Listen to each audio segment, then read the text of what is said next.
Welcome to storybooks. तब तक हमने देखा था कि प्रिंस वालू तुनान की मदद करने आते हैं ताकि ली चॉनसिंग की याददाश्त को वापस ला सकें, और वहीं जियांग कोई तो चाल चल रहा है। तो आगे की कहानी शुरू करते हैं। ली चॉनसिंग शर्टलेस था और उसे देखकर लग रहा था कि वह काफी ज्यादा गुस्सा है, और वो मन में सोचता है, आखिर ये दोनों इधर कर क्या रहे हैं, और ये तुनान मुझसे क्या कह रहा था। यहाँ हॉट स्प्रिंग में ये लोग गवर्नर्स की बात करने आए हैं, ये कोई मीटिंग स्पॉट है। वहीं प्रिंस वालू बड़े प्यार से तुनान के कंधे दबा रहे होते हैं और उनकी मालिश कर रहे थे। ली चॉनसिंग उन्हें देखकर काफी ज्यादा निराश हो जाता है। मैं देख पा रहा हूँ इन दोनों को एक दूसरे के साथ काफी मजा आ रहा है। वहीं तुनान धीरे से प्रिंस वालू से कहते हैं, तुम ज्यादा पास आ रहे हो। प्रिंस वालू कहते हैं, चिंता मत करो, मेरा दिल केवल एनगोनी के लिए धड़कता है, मैं बस तुम्हारी मदद कर रहा हूँ। और तभी ली चॉनसिंग आता है और प्रिंस वालू का हाथ पकड़ता है। जेंटलमैन, अपनी थोड़ी दूरी बनाकर रखें, हिज मैजेस्टी की इस तरह से बेइज्जती करने का आपको कोई हक नहीं है। प्रिंस वालू गुस्से में कहते हैं, क्योंकि ली चॉनसिंग उनका हाथ काफी कस के दबा रहा था। बेइज्जती? हिज मैजेस्टी ने तो एक शब्द नहीं कहा, तो तुम्हें क्या हक है कि तुम मुझे रोक सकते हो जब तुम्हारे मालिक को ही कोई फर्क नहीं पड़ता तो? या फिर मैं ये मान लूं कि तुम कुछ ज्यादा ही वफादार गार्ड हो, है ना, रॉयल गार्ड, या फिर एक जेलस बॉयफ्रेंड, है ना, आशिक। ये शब्द जैसे ही ली चॉनसिंग सुनता है वह पूरा लाल पड़ जाता है। वहीं फिर तुनान आके कहता है, गार्ड ली, सब ठीक है, ये हमारे अच्छे दोस्त हैं, तो इनके संग इतना फॉर्मल मत हो। ये सुनकर ली चॉनसिंग को और गुस्सा आता है और वो मन में सोचता है, प्रिंस वालू क्लियरली अपनी लाइन क्रॉस कर रहे हैं, लेकिन ये तुनान ये तक इसको डिफेंड कर रहा है, और प्रिंस वालू के आगे इसने मुझे गार्ड ली कहा, वो भी इतने आराम से, जैसे कि इसके आगे मेरा तो कोई वजूद ही नहीं है। और फिर ली चॉनसिंग मुस्कुराता है और कहता है, सच कहा, मैं ओवर रिएक्ट कर रहा था। अगर ऐसा कुछ है जो कि मुझे नहीं सुनना या देखना चाहिए, तो फिर मुझे लगता है कि मुझे आप दोनों की प्राइवेसी को डिस्टर्ब नहीं करना चाहिए। और फिर वो वहाँ से उठ के चला जाता है और तुनान उसे देखता रहता है। वहीं प्रिंस वालू कहते हैं, तुम्हारा गार्ड तो काफी ज्यादा होशियार है तुनान, वेरी गुड। ये सुनकर ली चॉनसिंग को और ज्यादा गुस्सा आता है और वो दरवाजा जोर से बंद कर देता है। प्रिंस वालू और तुनान उस दरवाजे की ओर देखते हैं और उसके बाद तुनान कहता है, क्या हमने ज्यादा कर दिया? प्रिंस वालू कहते हैं, तुम्हें अब दिक्कत हो रही है, मैं तो बस उसके साथ मजाक कर रहा था, और देखो ये मजाक काम भी आया है। वहीं ली चॉनसिंग अंदर कमरे में वो काफी जोर से दीवार पर मुक्का मार रहा होता है, क्योंकि उसे काफी गुस्सा आ रहा था। ये प्रिंस वालू, ये तुनान को हॉट स्प्रिंग में लाया, जरूर कोई दिक्कत है। मैं अच्छे से जानता हूँ ये प्रिंस वालू क्या करना चाहते हैं, लेकिन वो बेवकूफ है, उसे क्या पता। और वो मुस्कुराता है कि तुनान ली चॉनसिंग को पसंद करता है और बहुत ज्यादा प्यार भी करता है उससे, तो इतनी आसानी से वह तुनान का दिल कैसे जीत सकता है। चलो, अब मुझे गुस्सा नहीं करना चाहिए। प्रिंस वालू ने इसी बैग में अपनी नोटबुक रखी थी। जब तुनान ने ये डायरी पढ़ी थी तो तुनान जरूर काफी ज्यादा परेशान हो गया था। नॉर्मली अगर देखा जाए वो तभी प्रवोक हो सकता है जब ये डायरी में कुछ ली चॉनसिंग से जुड़ा कुछ हो। मुझे एक बार ये डायरी पढ़नी चाहिए, कहीं जनरल हीन का प्लान इससे डिस्टर्ब ना हो जाए। हाँ, ये वही डायरी है। और फिर ली चॉनसिंग उस डायरी को पढ़ने लगता है और उसको पता लगता है कि यह किसी शख्स की डायरी है, ना कि कोई नोटिफिकेशन या रिपोर्ट। और हमें फ्लैशबैक दिखाते हैं। उस डायरी के अंदर लिखा हुआ था, एनगोनी लिखता है, उस दिन से लेकर आज तक मैं जनरल हीन का काफ़ी ज़्यादा आभार मानता हूँ। और हमें दिखाते हैं कि एक लड़के को उस बस्ती के कुछ लोग काफ़ी ज़्यादा पीट रहे हैं और चूहे उसे खाने की कोशिश कर रहे हैं। जब मैं बस्ती की गलियों में रहता था, एक बेचारा और लाचार इंसान, तब जनरल हीन ही थे जिन्होंने मुझे बचाया। मैंने जनरल हीन से भीख मांगी थी कि मेरा बदला लें और इन गुंडों को कारागार में डाल दें। मैंने सोचा था कि वे इस चीज़ की मना कर देंगे, लेकिन वे मेरे आगे हंसने लगे और उन्होंने कहा, और जनरल हीन कहते हैं, क्या तुम मेरे स्कूल में आना चाहोगे? मेरे हिसाब से तुम सूटेबल हो। और मैंने हीन मिलिट्री एकेडमी को ज्वाइन कर लिया। मेरा कोड नेम था N98। उस दिन के बाद से मुझे मेरी एक डिग्निटी मिली और एक दोस्त भी। और हमें दिखाते हैं अन्य का पहला दोस्त जो कि इसका रूममेट था, मेरी जिंदगी का पहला दोस्त। इसका कोड नेम N97 था। वो मेरे से पहले ही आ गया था और मेरा रूममेट भी बन गया। हम दोनों को कोई अलग नहीं कर सकता था। एक दूसरे के संग हम खुशी से रहते, एक दूसरे की मरहम पट्टी करते जब भी हमें कोई चोट लग जाती तो। N97 मेरे एक परिवार की तरह था और ये पहली बार था कि मुझे अपने घर में अपनापन महसूस होने लग गया। लेकिन बहुत जल्द वह मारा गया। जनरल हीन ने बताया कि N97 को क्राउन प्रिंस वालू ने मारा है। उसकी मौत का बदला लेने के लिए मैं अंडर कवर एजेंट बनकर वालू नरेश गया। मेरा मिशन था क्राउन प्रिंस वालू को उनकी पोजीशन से हटा देने का, ताकि वह कभी वहाँ महाराज ना बन पाए और इसके बाद वालू नरेश में हाहाकार मच जाए। ये बातें सुनकर ली चॉन्सिंग को एकदम से झटका लगता है और वो मन में सोचता है, ये N98 की डायरी है, लेकिन इसके सारे एक्सपीरियंसेस मेरे से क्यों मिलते हैं? इवन छोटी से छोटी डिटेल, जैसे उस सड़क पर चूहों का आना, सब कुछ सेम है। और ली चॉन्सिंग अपनी बातें याद करता है, फिर सोचता है, ऐसा कैसे हो सकता है?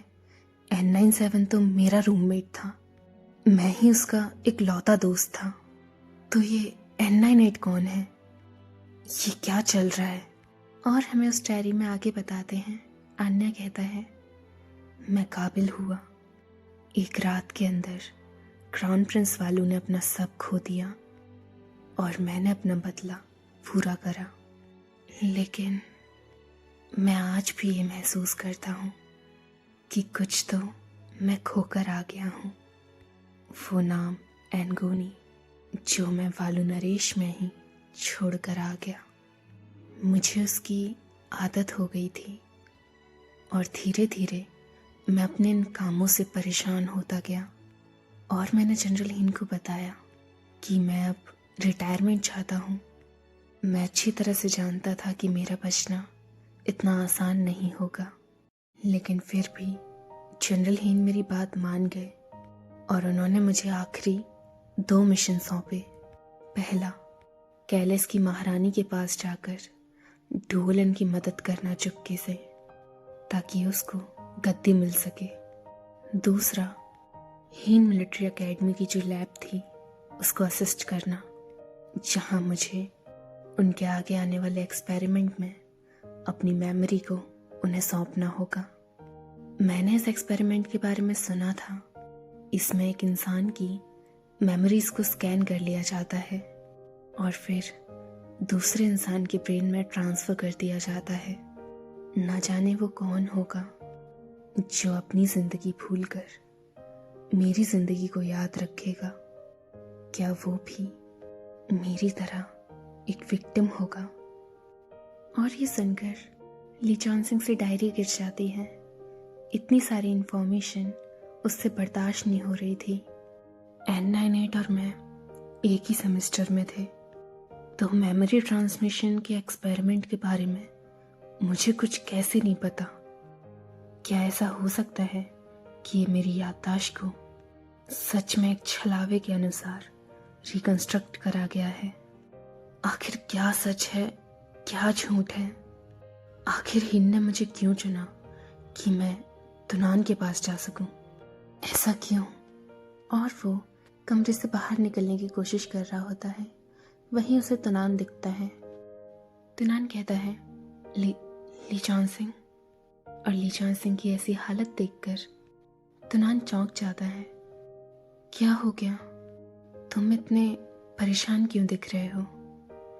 क्या तुम्हें हमारी आवाज आ रही है? लीचॉन सिंह। लीचॉन सिंह का चेहरा पीला पड़ गया था और तुनान उसे पुकारे जा रहा था। लीचॉन सिंह। ये शब्द जब भी वो बार बार सुनता तो उसे उसके कानों में एक अजीब सी सेंसेशन होती और उसे जनरल हिन की आवाज आती है, तुम N99 हो। तुम्हारे चेहरे को कैलिस के महाराज के प्रेमी की तरह रिकंस्ट्रक्ट कराया गया है। तुम्हारा मिशन है कि तुम्हें उसके साथ रहना है, उसके लीचॉन सिंह की तरह जिसकी याददाश्त जा चुकी है। और लीचॉन सिंह मन में सोचता है, क्या मेरी सच में सर्जरी हुई थी या फिर मैं ही असली लीचॉन सिंह हूँ। और हमारा चैप्टर एंड होता है। Next chapter. लीचॉन सिंह तुनान से कहता है, तुम यहाँ कैसे आए? तुनान कहता है, हमें लगा तुम परेशान हो, इसीलिए हम यहाँ आ गए। लीचॉन सिंह मन में सोचता है, परेशान? इसे कैसे पता? प्रिंस फालू और तुनान दोनों क्यों मिलने आए थे? ऐसा क्या था जिस चीज को ये डिस्कस करना चाहते थे? क्या तुनान सच में चाहता था कि मैं इस डायरी को पढूं? और लीचॉन सिंह तुनान से अलग हटता है। क्या ऐसा हो सकता है कि तुनान को मुझ पर शक है? ये मुझे पकड़ क्यों नहीं लेता और मेरे से डायरेक्टली इंटेरोगेशन क्यों नहीं करता? ऐसा क्यों है? क्या ऐसा हो सकता है? तभी तुनान लीचॉन सिंह के पास आता है और कहता है, लीचॉन सिंह, क्या तुम ठीक हो? हमें तुम्हें देखकर काफी ज्यादा परेशानी हो रही है। लीचॉन सिंह मन में सोचता है, चीजें इतनी ज्यादा बिगड़ गई हैं, लेकिन फिर भी इसको ऐसा लगता है कि मैं ही लीचॉन सिंह हूं। आखिर क्यों? और वो कहता है, बाय द वे, जिस दिन तुमने मुझे बचाया था पार्सन प्रिजन से, वो इंसान जो कि अपनी याददाश्त भूल चुका है, ऊपर से जनरल हीन की नजरों से तुमने मुझे बचाया। क्या तुम्हें इस चीज की चिंता नहीं हुई कि ये सब हीन का प्लान हो सकता है? ये सुनकर तुनान कहता है, जब तुम बेहोश हो गए थे, बीसल ने तुम्हारा एक बाल को प्लग कर लिया था ताकि वह डीएनए टेस्ट कर सके और उससे तुम लीचॉन सिंह ही निकले। उससे पहले ही लीचॉन सिंह उसकी बात काटता है और कहता है, डीएनए टेस्टिंग को भी एक तरह से टेम्पर करा जा सकता है। अगर हीन तुम्हें छलावे में डालना चाहता है तो वो इस चीज का ध्यान कैसे नहीं दे सकता? तो डीएनए, केवल डीएनए मैच हो गया और उसी बेसिस पर तुमने मान लिया कि मैं लीचॉन सिंह हूं। तुनान फिर शांति से कहता है, सही कहा, टेक्नोलॉजी का गलत तरीके से इस्तेमाल करा जा सकता है। हम उससे छलावे में आ सकते हैं, लेकिन क्या तुम्हें सच में लगता है कि हम उस इंसान को नहीं पहचान पाएंगे जिससे हम सबसे ज्यादा प्यार करते हैं? और तुनान की आंखों से आंसू आने लगते हैं। तुम्हारी शक्ल, तुम्हारे बोलने का तरीका, तुम्हारी खुशबू और वो छोटे छोटे सीक्रेट्स तुम्हारी बॉडी से रिलेटेड जो कि केवल हम और तुम जानते हो, सब एक तरह से मैच करते हैं। ये बात सुनकर भी लीचॉन सिंह को तुनान पर विश्वास नहीं होता और वह झुककर कहता है, तो यानी कि तुम्हारे पास कोई सबूत नहीं जिससे तुम साबित कर सको कि मैं लीचॉन सिंह हूं, है ना? ये सुनकर तुनान को गुस्सा आ जाता है और वह ली चॉन सिंह का कॉलर पकड़ता है। तुम? फिर वह उसको छोड़ देता है और रोने लगता है। हम समझ सकते हैं, तुम्हारे लिए ये काफ़ी ज़्यादा मुश्किल है। जब तक तुम्हारी याददाश्त वापस नहीं आती तब तक तुम नहीं मान सकते, लेकिन धीरे धीरे हम तुम्हें हर बात बताएंगे जो हम दोनों से जुड़ी है। हमारा सीक्रेट बेस, वो डॉल, हमारा वो पेड़ जहाँ से हमने एक दूसरे के लिए दुआएं मांगी थी।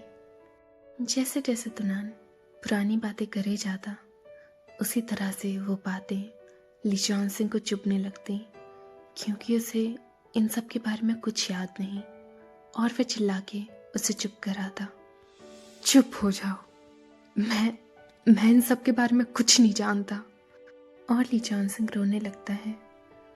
तुम जो भी बात कर रहे हो, मैं कुछ नहीं जानता। क्या तुम मुझसे मजाक कर रहे हो?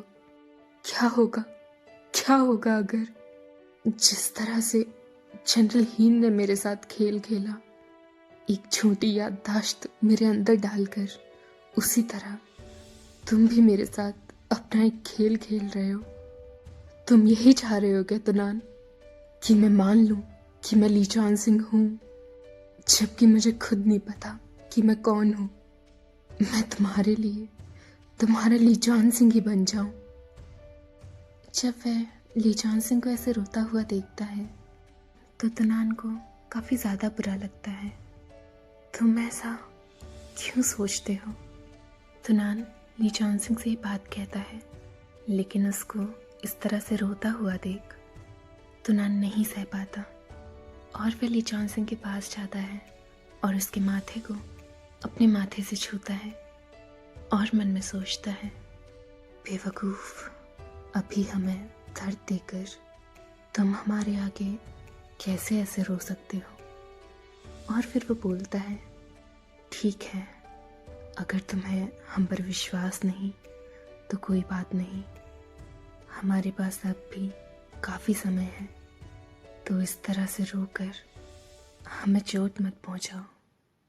और तभी ली चॉन सिंह और तुनान की नज़र जाती है कि वहाँ पर्दों पर आग लग गई थी और वो देखते हैं कि आग फैल चुकी है। ली चॉन सिंह जैसे ही आग को देखता है वो अपना एक वक्त नहीं गवाता और मन में सोचता है, डैम इट, हमें निकलना होगा। और वह तुनान को ब्लैंकेट उड़ाकर बाहर ले जा रहा होता है, जैसे कि उसे पता हो कि तुनान आग देखकर कांप जाता है और उसके दिमाग में वो यादें आती हैं। तुनान, उसे आग से डर लगता है और वो बोलता है, तुनान, घबराओ मत। फिर वह उसको अपनी पीठ पर बिठा लेता है और बाहर जाने लगता है। जब तुनान ये चीज़ महसूस करता है तो उसे अपने बचपन की याद आती है और वो रोने लगता है, लिटिल पोटैटो। फिर होटल के बाहर तुनान बेंच पर बैठा हुआ था।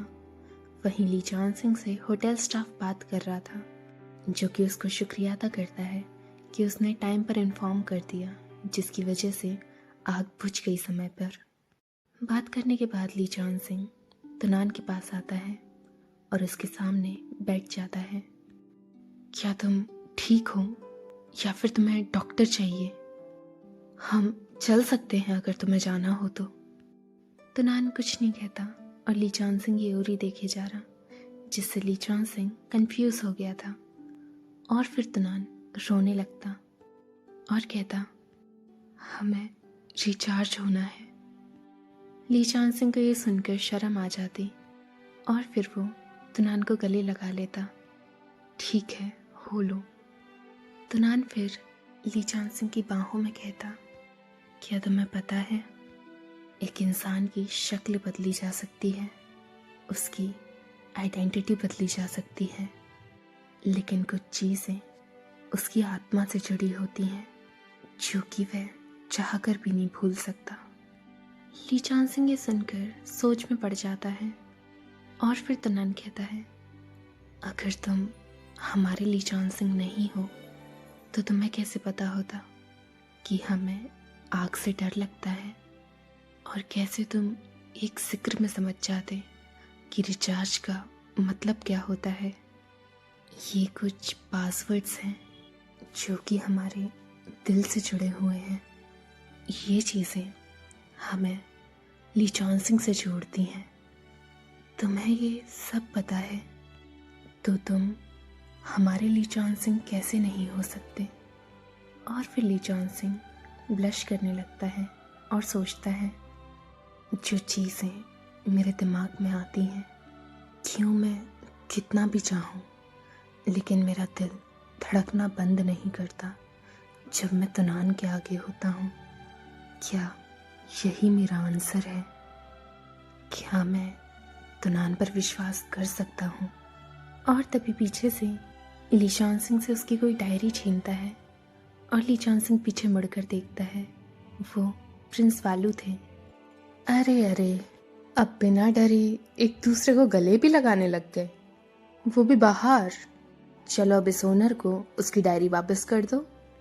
और ली चॉन सिंह मन में सोचता है, मैं सही था, इसने जानबूझकर मुझे ये डायरी देखने दी।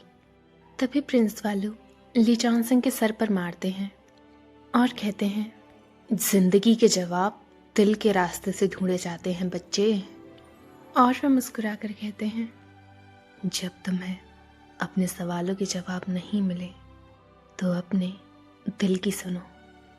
और प्रिंस वालू वहाँ से चले जाते हैं। वहीं ली चॉन सिंह गुस्से में उनके पीछे जा रहा होता है, पर तुनान उन्हें रोक लेता है। हे क्या बच्चा, इतना शो ऑफ किसके आगे कर रहे हो? इतनी ही हिम्मत है तो लड़ो फिर सीधा मुझसे। वहीं फिर प्रिंस वालू कहते हैं, तुम दोनों जारी रखो, मैं जाता हूँ, अपना काम कर कर मैं चला जाऊँगा। और वहीं प्रिंस वालू टेरेस पर थे और बेंच पे ली चॉन सिंह और तुनान को देख रहे होते हैं। फिर उसके बाद वे उस डायरी को खोलते हैं और उसमें से एक विश पर टिक लगा देते हैं। वो विश थी दो प्रेमियों को एक दूसरे से मिलाना।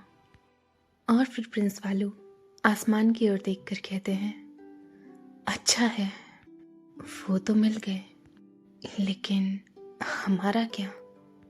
और तभी प्रिंस वालू को किसी की आवाज़ सुनाई देती है, तुम चीटिंग कर रहे हो। प्रिंस वालू मुड़कर देखते हैं, वहाँ आन्या की आत्मा थी, यानी एनगोनी की। और वो बोलता है, अभी मेरी विश पूरी नहीं हुई है, अभी इन दोनों की जिंदगी में आगे ऐसे कई पड़ाव आएंगे, तो मैं इस विश को पूरी नहीं मानूंगा। प्रिंस वालू एनगोनी को देखकर मुस्कुराते हैं और मन में सोचते हैं, जब भी एनगोनी की कोई विश पूरी होती है वो मुझसे मिलने आता है।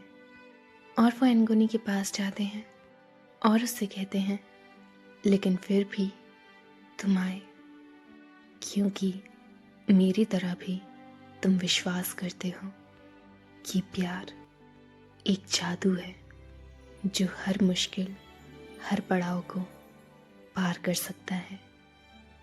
और इसी के साथ हमारा चैप्टर ख़त्म होता है। अब तक जितने भी चैप्टर आए उनमें से ये मेरा फेवरेट था सीज़न 2 का। आप लोग बताइएगा आपको कैसा लगा, और बने रहिए और सुनते रहिए स्टोरी बग्स।